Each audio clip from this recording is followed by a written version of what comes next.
Welcome to Good Morning Hospitality, your one-stop shop for the latest news, noteworthy trends, and thought-provoking discussions across the industry.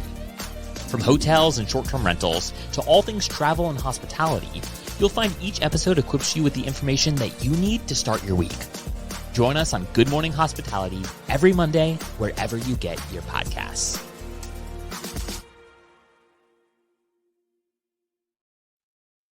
Good morning. Good morning. Best day of the week. We're all back. We're all Happy back. Monday. It feels like it's been a month or two before we've all been here together again. I know. know. I've missed the trio being together. I was so bummed that I missed Nico's interview. I was really looking forward to that, but you guys did a great job. So What a Yeah, guy. he came prepared. He was like, I know your other co-host, she's got properties in Miami and New Orleans, and he was all excited. And yeah, no, it's a good guy though. Yeah. yeah, good episode. panels had a busy VRMA. Yes, which will be the highlight of today's episode for all of our live viewers and listeners. We are going to be covering pretty much the big takeaways. Unfortunately, Michael Golden wasn't there. But That's why you I know, look so refreshed today.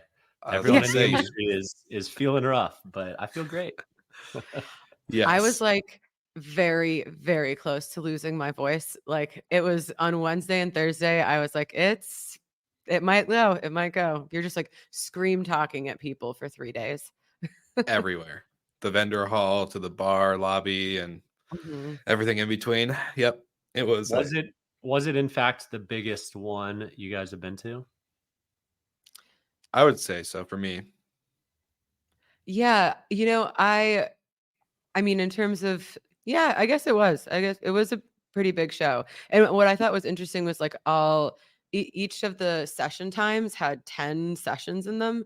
And at first I saw that and I was like, there's going to be no one in this room. And then they're all packed. So, yeah, which was a great sign, especially after the spring one, which was like, it was like Yeah. me, two other property managers and like 500 vendors. So Yeah. this was great to see a better turnout. Especially Well- compared to San Antonio. I think that's like the first one I went to and I met you guys in person. San Antonio, I feel like you could walk into the room and everyone's like, hey, how you doing? Well, like we all knew each other. It wasn't like Yeah. not a strange face in the room versus this year. It was, whoa, okay, there's a lot of new faces, a lot of new vendors, a lot of new property managers, but there's also some out of the industry folk that were roaming around. So it was interesting to see the whole dynamic. I obviously wasn't there this year, but every year, the past 10 years since my first one in 2014, it seems like it's gotten a little younger, a little younger, a little younger, a little younger. Yeah. Is it definitely that way? Yeah. For sure. I think I know when I first started going to just these general industry events, I was like, granted, I was like 23, but I was like, I'm the youngest person here by like many generations. And that is like, and you also just see a mix, I think, of just in general, it's becoming more diverse, more types of companies, other types of operators. Like it's not just so much like the old guard who are still very important, but the lines are blurring. Yeah, my very first one, I think, was in Orlando, and there were more people with walkers than there were people in their 20s. I'm not kidding at all. Not even joking. But now that certainly has changed, and it's cool to see. One of the questions I have for you guys, one of my favorite things to do when I first get to VRMA is walk all the vendor booths and see how many new PMSs, how many new automated locks companies there are. It seems to be those two categories especially are the most the most frequent to pop up and then disappear a year or two later. But before we get into that, got a cool announcement courtesy of our friends over there at Sojo. Sojo is we did a contest where they were hosting a happy hour, and Upstay, Andrew Linjosic, congratulations, you guys have won. So reach out to us or Sojo, and we'll get a happy hour put together. Awesome. Yes, Congrats. Your housekeeping team certainly earns it. For sure. Love it. So your question, Michael, to us on the vendor side, like how many new? Side. Okay. What was the most common kind of new company this year? Brandy, you go first. I think we'll Oh, have the same wow. answer. Oh, well, I think, I mean, just there's so many different like AI companies coming on, like trying to wiggle their way into the space in some manner. But I wanted to touch on your previous, your comment on either there being new PMSs or new locks companies. And I definitely saw a bunch of lock companies. And I think that they're not necessarily new, but they might be newer to the American market. There are some European companies. So I think Okay. that that's also what we're going to be seeing is like, it's not just the American or North American vendors. Your people are trying to cross over. Yeah, I'll agree to that. Except for shout out to Sam Dundis from Bestie AI, who was the best AI vendor on the floor, even though they didn't have a booth. But also, while we're talking about this stuff, shout out to Mark Simpson from Boostly, who's tuning into the live. Jeremy Weiss, thanks for the comments on our live streams, and you always tune into our hotel crew and to us as well. So we appreciate you. And what up, Tiffany? Long time no see. So just want to get shout outs to our live viewers. But yeah, I'll agree. There was a couple new PMS companies that I saw, but more like the approach of, hey, let's not get a booth. Let's just walk the floor and connect with vendor or not vendors, but operators and see like, where do we fit in the mix? And, they're kind of playing more incognito.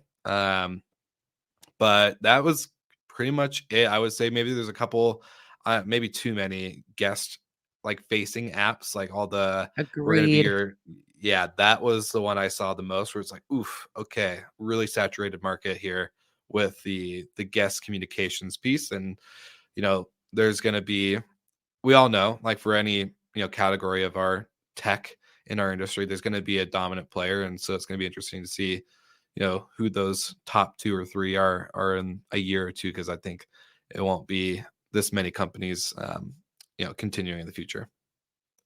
Yeah, I think what's also interesting is you're seeing a lot of these companies blend together, right? So there's, companies are now doing not only your guest communication, but your locks and your ops management, and they're all kind of blending together, but some of them are missing one component. Like they all have something in common, but are missing one piece here or there. And I think that we'll just continue to see like that consolidation, as we go forward. Agreed. I think Yeah. long term, there's going to be kind of 2 logins. There's your front of office and back of office logins. You'd have your Mhm. PMS with pricing and accounting and all of that. Then you'd have your locks, automation, guest app, those types of things on the other side. So I do, that trend certainly continues to happen. I think we'll see more and more of it. We've talked a lot on this show about the consolidation on the vendor side, and it's only set to continue to consolidate as we have not a ton of VC funding flowing into the space. So your opportunistic larger companies are going to continue to peel off, purchase the smaller companies that might be kind of running out of capital. So, but at the end of the day, it's a good thing for operators, because I know, Brandy, you hate having 15 logins. I know. I was actually thinking about that this morning as I was logging into a lot of our different platforms. I was like, and then, like you're keeping track. I mean, this is just like simple administrative stuff, but you're keeping track of everything through like LastPass or whatever. And it's like some of these things all have the component, like, again, this like everybody's kind of overlapping in certain areas, but not enough for you to get rid of one of them. And it was interesting. I was talking with some vendors that were coming up to me, and then also some people that reached out to me on LinkedIn afterwards about some of the products that we use at Romy. And, since we started using some of these products, all of those vendors have maybe added features. And so what I was telling the vendors that I was talking to is like, or the operators I was talking to is like, the reason what we singularly use a product for, you might not need the whole stack of products that we're using, because maybe you just need 2 or 3 because they now do everything. But for us to like go and get rid of one of those products, we wouldn't do that now because we have all these systems built out, and maybe we want something like very specific that they offer. But I think it's a win for the operators because, yeah, you can kind of get more out of the one service that you're paying for. Yeah, I think the vendors need to do a really good job of having actually deep integrations, not just surface level integrations, Yeah. because surface level integration still doesn't really do you much good. It might pull a little bit of data, but it doesn't kind of eliminate the need to log into XYZ platform every day. So if you're listening and you're a major vendor, don't take the shortcut and just have as many integrations as possible. Have a number of very deep, meaningful integrations, because that's the direction the industry's going. Definitely. Well, kind of in that same vein, you can't go to a conference these days without saying AI. So there we've said it on the podcast for today. But I think that's where there's real fun opportunities is on like in the vendor space of really using that technology to take the operations up a notch and really start to simplify things more. So, there was a lot of discussion about AI from like an operator perspective and how you can be using that. But I think that the real change is going to be coming from the vendors and how they can, use AI to make our operations a bit smoother. Yeah, I Yeah. think it's probably a fool's errand to, as an operator, to try and figure out AI on your own. Let the vendors figure it out. Well, I was gonna say Brandy, we had a good chat with Jeremy Gall from Breezeway at their booth, and we got to do quite a few interviews throughout the conference. And I don't think there was even a happy hour that I can go to that I didn't hear someone on my right side or my left side really talking about AI, right? Like there was like, oh, how are you guys using ChatGPT or this, like just simple little things, right? Where it's not like they're building out their own machine learning engine and all this other stuff. But from the conversations there, I think the big takeaway though too is yes, AI is a big buzzword, and shout out to Evan Dalgo, who's always kind of on that forefront of AI and preaching from the mountaintops there. But that discussion that we had with Jeremy, Robin Cragen was on the panel, and it's like, yeah, like AI is great, but a lot of us as operators don't even know how to do like the proper operation things fully while offering hospitality. And I think my big takeaway was, a lot of us in today's world, like whether it's an Apple product or you buy something, you buy a piece of tech, whether it's AirPods or I don't know, you could buy anything, right? And it's advertised a specific way. And then you go to do it. You're like, oh, I love this feature. That sounds great. I'm going to use it. And it doesn't work, right? It's not as advertised. And a lot of vacation rental managers, I think maybe back in the day, it was all about unit count and inventory and, all this other stuff. But now it's actually about like being as advertised. And to Robin's point, we shouldn't be focusing on AI until we actually nail that stuff down first. So I think it's like a give and a take type deal where it's like be as advertised. If you're like, and again, there's a lot of moving parts, just like there's a lot of moving parts of building a tech product. But I think, yeah, AI is great, but we need to focus at the core first and make sure that's actually being consistent before AI is fully unraveled into the tech stack.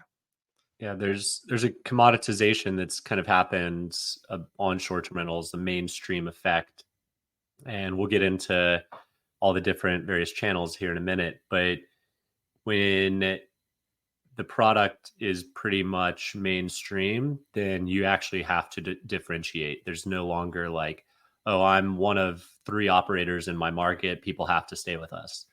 Mm-hmm. Now you're not one of 3 operators in your market. There's probably 100 in your market. So what's actually going to differentiate you, not only to sign up more homeowners, but also to compete for guests? You have to have actual differentiation. And I would encourage you to either lean heavy on the technical AI side or lean heavy on the in-person, like personal hospitality side.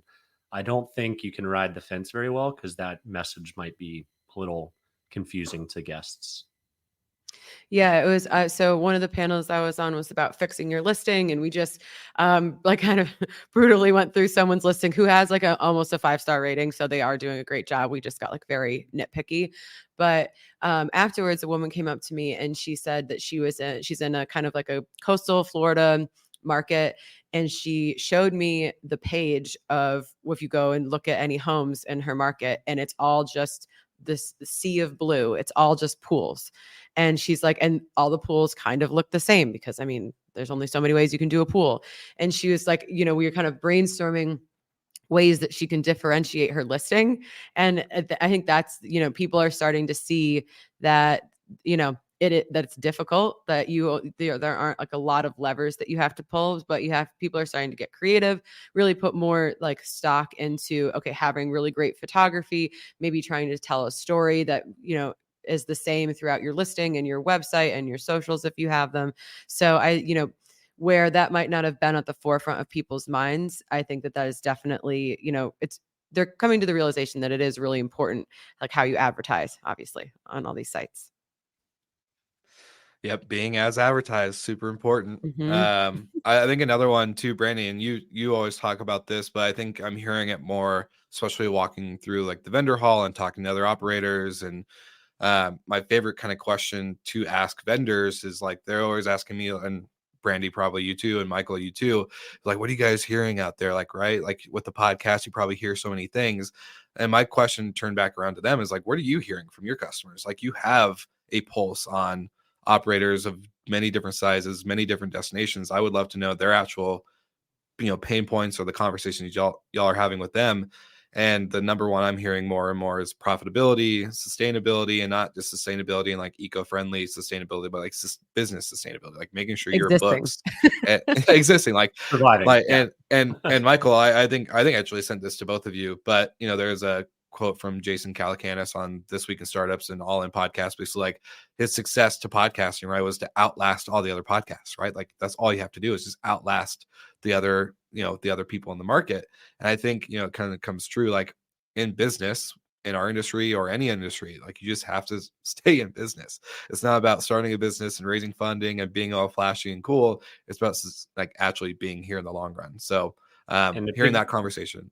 a big part of that's passion too. You see people kind of drop in the Domios of the world because I can make a quick buck and this is a massive market, and then they're gone, right? Yeah. In and out, raised a ton of money, burnt a ton of money, gone. Versus the Yeah. people who are wanting, they love this industry, they want to be in it. They'll do whatever it takes to survive and advance, stick around another year. And I think people can see through that pretty quickly too, generally speaking. It's very much a relationship driven industry. I know we all kind of advise various companies, and that's one of the first things when somebody's new to the space. It's, guys, you can't just kind of hire a sales team of 100 people and burn through leads. Like, it's just very much a relationship. You can, driven. but you're not going to survive. Yeah. You won't be around 8 next year. That was one of the other panels was about fundraising, and it was interesting. All of us had kind of like different paths through fundraising, but I mean, it's kind of it's a tough time out there in the fundraising world. But we were talking about like there's all sorts of different avenues that you can take to achieve your business goals. But I do think now people are maybe a little bit more conservative, or maybe a little bit more grounded in their approach to their business. Like, it's not necessarily about getting the most amount of money possible. It's like, what money do I need to achieve this objective in the next 2 to 3 years?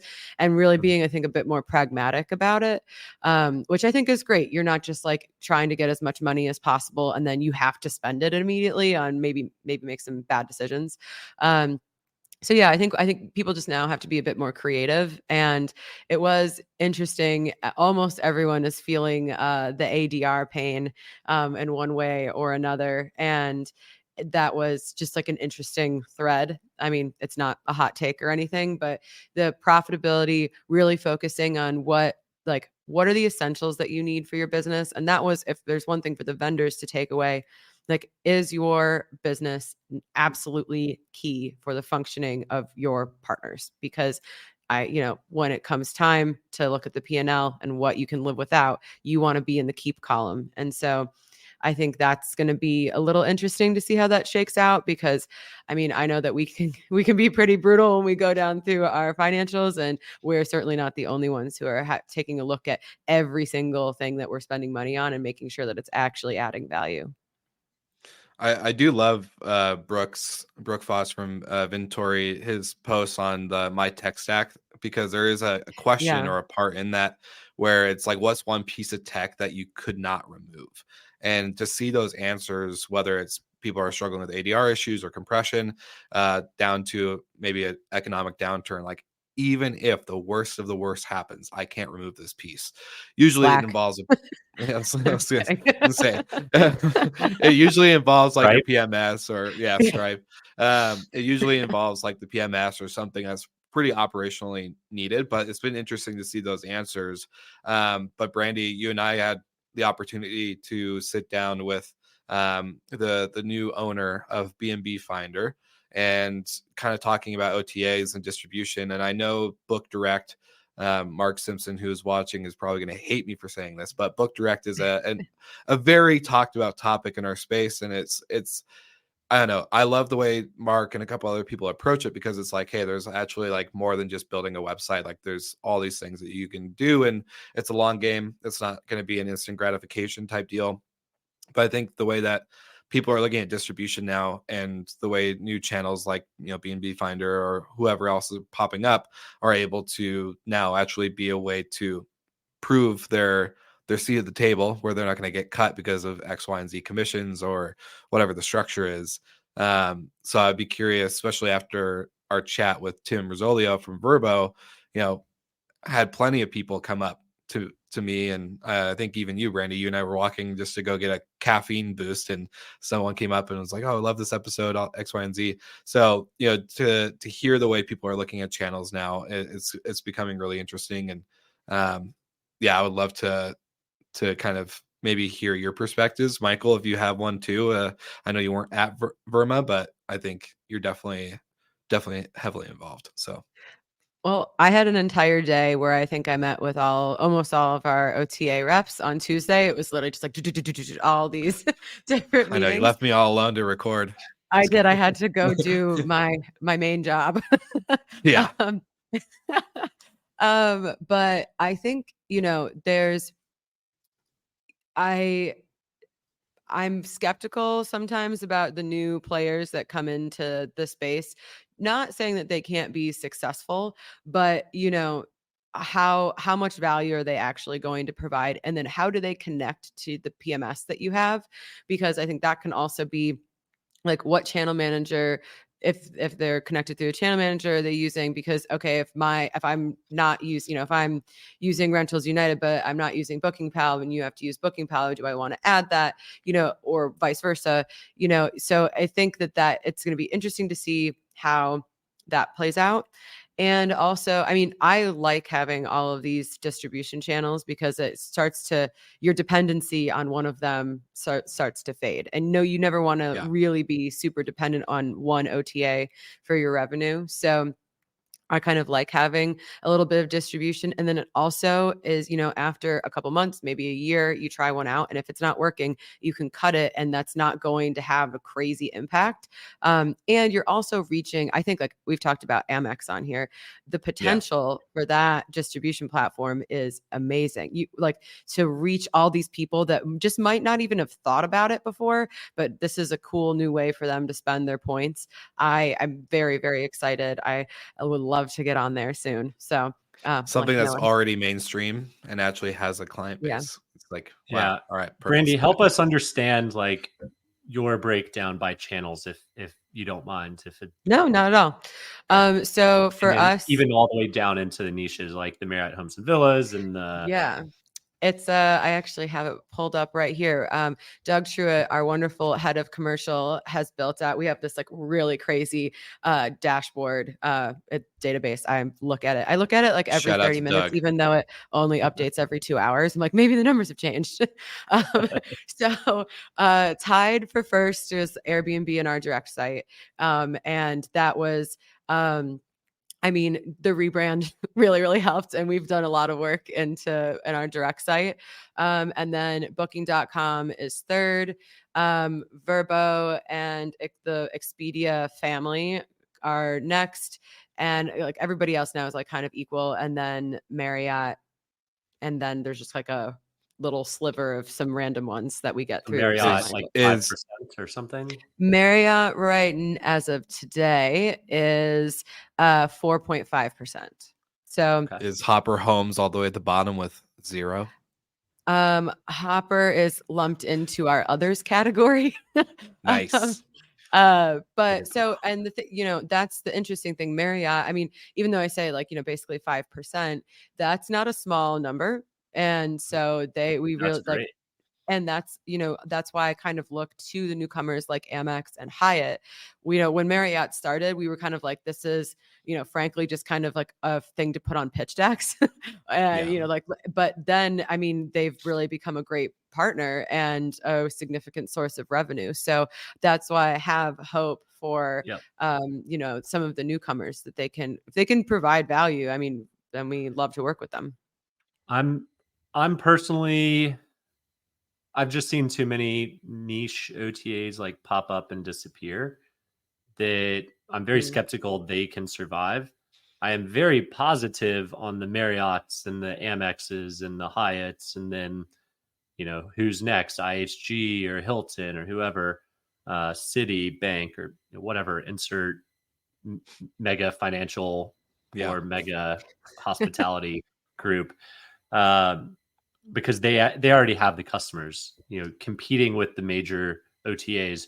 Just ask Hopper. I mean, they've raised $750 million rather, something like that, and they're really struggling to compete. So if it's you a nasty game, it's a brutal game, and so I mean, I think niches can play in certain segments, like ultra luxury. Luxury retreats was a nice business until Airbnb bought it and kind of got it lumped back into Airbnb's inventory. But I think broadly speaking, if you can have 5% come from Marriott Homes and Villas and 5% come from Amex and 5% come from, insert future platform on top of the big three and Booking Direct, that's very diversified. You're in a good position. So if you're listening to this and you're getting 100% of your bookings from Airbnb, stop. If you're getting 100% of your bookings direct, also stop, because that's also not a safe way of doing it. Anything can happen, right? Your site can crash, get hacked, and it'd be a week before you come back on. You can take 0 bookings until then. Well, we saw that because we had our PMS migration, and then the next thing that we were doing was the rebrand. So we had this kind of like makeshift site. You could still book, but it wasn't as smooth. We lost so much of like the back end SEO work, all our backlink. I mean, it was just kind of, it was bad. And so you saw our direct bookings drop significantly, which we knew was going to happen. So we planned accordingly. But if that was our only source, that would have like crippled the company, So, and I think, I've in my now, I guess, famous Brandy rants about Airbnb, which I've come to accept that is a thing now because several people at the conference came up to me. I just love how many people at the conference came up to both of us and we're just like, I love a good Brandy rant on the podcast, and very inspired for the new shirts that will be coming out in the next month. So Brandy rant shirts are on the way, everybody. I've accepted it. But so we had these issues with Airbnb, which we talked to their team about at the conference. But like that, I mean, Airbnb is, like I said, tied for first with our direct site. So like that has a huge impact on your cash flow and your revenue. And I just, when I hear about operators being so dependent on one OTA, that's so nerve-wracking. You're basically held hostage. And it's your own doing. So you can get out of that situation. Yeah. Yes. 100%. Well, it's, all right. it's great. Any last highlights that you guys want to cover before we drop? Well, mine is like, it's not necessarily, it's not specific, but I always kind of like wax poetic after these things because I just really love our industry so much. It gives me like the warm fuzzies when I leave. Like I just had with so many great conversations with new people, like new operators, new vendors that I met. We get to see our partners in person. We got to spend time with the wonderful people at TravelNet, and they had a big, beautiful booth, and get to actually spend time talking to them and getting to know them and building that relationship. And that's like what I love about all of the kind of the in-between moments at the panel sessions, or between the panel sessions and at the bar and whatever. That's just like, we have so many great people in this industry, so many intelligent people, and I love getting to spend time with them. Yeah, it was like a big family reunion, of course, getting to see everyone. And I think like the best part floating in the vendor hall and just kind of hearing what the vendors are talking about to operators, like Brandy, you just mentioned TravelNet, and not just because they're a sponsor of ours, but hearing them talk to their users and not just being able to like have a solution for the PMS side, but with Atlas and kind of with how they're building in Rented. And Michael, you're talking about strong integrations, and it was just really cool to hear how they're really becoming more holistic. I think that's really important. And I got to spend a couple of days in Vancouver, Canada, with the Operto team, and kind of hear how their recent acquisitions are now tying into the main Operto platform, and just seeing that like that strong foundation side from the tech is really exciting. I think it's going to continue to get better. Hopefully, like last year, I felt like every new company could have ever popped up. And now this year, I feel like, all right, we're done with new companies. We're ready for the companies that have a stake in the industry to really build out and become bigger and better and more, I guess, built. So again, very exciting. And quick shout out to Jimmy, who is tuning in live on LinkedIn. He's got a good question. Michael, you have any kind of thoughts, or Brandy, any thoughts on answering Well, his I question? wasn't at the Well, conference. Yeah, I was yeah, gonna I say. would say at the conference, I mean, visually, Airbnb had the biggest presence. They had a huge booth and lots of people in pink vests. They weren't on any panels. I don't really know what their lot like. There was an OTA Wars panel that they weren't on, I don't think. I Yeah. think that Verbo is definitely trying to be more collaborative. There's a lot of people that had a lot of questions, and they're certainly out there, putting in the FaceTime. So that's great. Booking.com was there. I mean, they're there. They had a big team. Those are just, I mean, obviously, like those are kind of like the big three that you'd expect. But Airbnb is always kind of quiet, which I find to be interesting, considering that they are usually a big PR machine. Interesting. What about of the newcomers? Hopper, Marriott Homes and Villas, Hyatt, Amex, were any of them there in a No, so Homes and Amex and Villas for Hyatt. sure. Homes, yeah, Marriott was there, Yeah. but Hyatt and Amex, they didn't. I mean, if they had reps there, they were like incognito, so I don't think they did. They're going through Booking Pal, so that's kind of, I think, their rep there. Hopper, they sponsored the Wi-Fi, so that was there. Yeah. Yeah. Had a couple interesting. Anyways, yeah, B&B Finder. Again, I think B&B Finder, that was a cool episode to hear Eric's history. So I'm very curious to see how this all plays out for them too, being like the non-commission OTA. I think for me, I want to see this. I want to see it build out. I think it's I think it's going to come to outlasting, the competition, and not that you're going to outlast Airbnb or Vrbo as public companies, but I think you can definitely outlast the onesie twosies who are just trying to put their toe in the water and aren't really making any traction. Well, Yep. it's not a zero-sum game, so people like to have 5% pull up? options. Yeah. Taking any amount of the bookings away from the major ones is a step towards diversification, which is a good one. So Definitely. awesome. One Well, actually quick thing, sorry, before we wrap up, that I thought was really positive is just that it was it was a lot of positive energy. There wasn't a lot of vitriol or negativity. And I think that is always a good thing. It feels very collaborative, very positive, and hopefully that, brings us good things going into a new year. Yeah, awesome. definitely heard a lot of partnership talks. So that was really cool. Yeah, sounds Well, really good. Go ahead, Michael. I'm a huge fan of the industry as a whole. To echo what Brandy has said, a little bummed I couldn't make it this year. Hopefully, be back there next year in a slightly better location. But congrats again to Andrew Linjosic and the team at Upstay for Sojo's Happy Hour grand prize. Should be great to celebrate your team and your cleaning crew. Treat them well, and appreciate Sojo putting that together. Definitely. And it's great to see you too, as always. And for all of our live viewers, thank you for tuning in and engaging with the conversation. It's good to see some familiar faces and some that we haven't fully met yet. Shout out to Jeremy again out in Israel. We are always thinking of you and hope you guys are doing okay out there. And yeah, we look forward to seeing everyone again next week.